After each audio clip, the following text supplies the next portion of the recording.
And మీకు ఒక కళాఖండం చూపిస్తాను. మా అమ్మాయి చిన్నప్పుడు పుస్తకం. ఇది పాటల పుస్తకం అనమాట, మా కంబైన్ పాటల పుస్తకం. పిల్లగాలి అల్లరి ఒళ్ళంత గిల్లి నల్ల మబ్బూరి మేనా కన్నెర్ర చేసి మెరుపై మెరిసేనా. మర్యాద రామంలో పాట.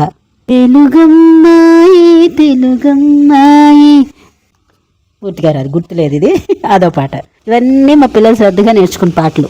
చలి చలిగా అల్లింది గిలిగిలిగా గిల్లింది నీ వైపే మళ్ళింది మనసు.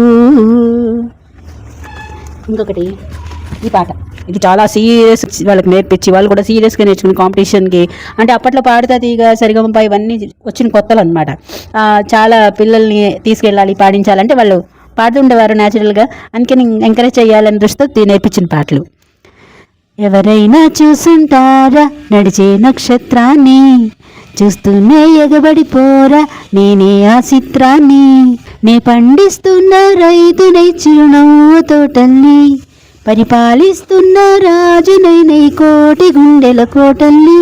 ఇంకా వట్టి మాయగాళ్ళే ప్రేమంటే ఏమిటో తెలియదే, నట్టెట్లో ముంచేసిపోతారే ఈడు కూడా ఇంతే. ఈ పాట మా అమ్మ ఎక్స్ప్రెషన్ రావడం కోసం వాళ్ళే ప్రాక్టీస్ చేసేదండి. అలా అన్నీ గుర్తొస్తున్నాయి ఇప్పుడు ఈ పుస్తకం చూస్తుంటే. ఇది మన చాయిస్, ఒక పాట అయినా పాడాలి అని. పిల్లలు దేవుడు చల్లని వారే, కళ్ళ కపట మెరుగని కరుణామయులే, తప్పులు మన్నించుటే దేవుని సుగుణం, అది గొప్పవాళ్ళు చెప్పినట్టి చక్కటి జ్ఞానం. ఇది ఒక పాటల పుస్తకం అనుకుంటున్నారా? ఇందులో ఇంక విచిత్రం ఉంది తెలుసా? ఇందులోనే వెనకాతల అప్పట్లో ఫోన్లో వెంటనే ఫీడ్ చేసుకోవడం లేకపోతే కాంటాక్ట్లు షేర్ చేసుకోవడం లేదు కదా. ఇలా పుస్తకాలు వెనకాతల ఫోన్ నెంబర్లు రాసేసుకోవడం, అలాగే ఇందులో వెనకాతలే ఇంటి లెక్కలు చివరిలో వేసేసుకోవడం, బడ్జెట్వి చిన్న చిన్న కోరికలు, అలాగే అడ్రస్లు రాసేసుకోవడం. నవ్వొస్తుంది చూస్తుంటే. పన్నీర్ బటర్ మసాలా రెసిపీ అప్పట్లో కొత్త అనమాట ఇది. అప్పుడు టీవీలో వంటల ప్రోగ్రాంలు వచ్చేవి కదా, అవి ఇలా వెనకాతల. అంటే సడన్గా వచ్చేసి ఆ టైం గుర్తుండేది కాదు.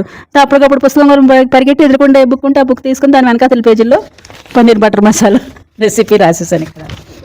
ఇంకో హైలైట్ ఏంటి తెలుసా? మా వాళ్ళకి ఏదైనా మెసేజ్లు రాయాలి, మెసేజ్లు అప్పట్లో ఫోన్లు స్మార్ట్ ఫోన్లు అవి లేవు. అందుకని ఈ వెనకాతల ఈ పుస్తకాల్లో వెనకాతల మెసేజ్ రాసి ఒక పేపర్ మీద ఏదో పలానా పని చేయాలి లేకపోతే ట్యూషన్ పంపించాలి అలా అనమాట. అలాగే పిల్లలకు వార్నింగ్లు ఇవ్వాలన్నా ఇందులోనే. నువ్వు స్కూల్ కాలేజ్ మాస్తున్నావు, you have sufficient rest, daddy వచ్చాక ఏమైనా పనిష్మెంట్ ఇస్తే నా బాధ్యత, నేను బాధ్యురాలిని కాదు, ట్యూషన్ ఇష్టం వచ్చినట్లు మానేస్తే you only responsible for that. ఎంత సీరియస్ వార్నింగ్లో చూసారా? ఇప్పుడు చూసుకుంటే నవ్వొస్తుంది. తల్లులుగా ఎంత సీరియస్గా ఫీల్ అయిపోతాం పిల్లల పెంపకాన్ని మనం కదా. ఇలాంటి బోల్డ్ మెమరీస్ ఉన్నాయి ఇలా ఈ బుక్లో. ఈ పుస్తకం కూడా ఒక మెమరీ. ఈ స్వామివారి సరస్వతి పూజ చేసి అప్పుడు అందరికీ ఈ బుక్స్ ఇచ్చారనమాట పిల్లల కోసం అప్పుడు తీసుకున్న పుస్తకం. ఈ పాటలు మళ్ళీ వస్తాయి, ఈ రెసిపీలు ఇప్పుడు మనకి ఈజీగా దొరుకుతాయి, కానీ ఇలాంటి మెమరీస్ రావు కదా. అది ఇవాళ మనసులో అనమాట.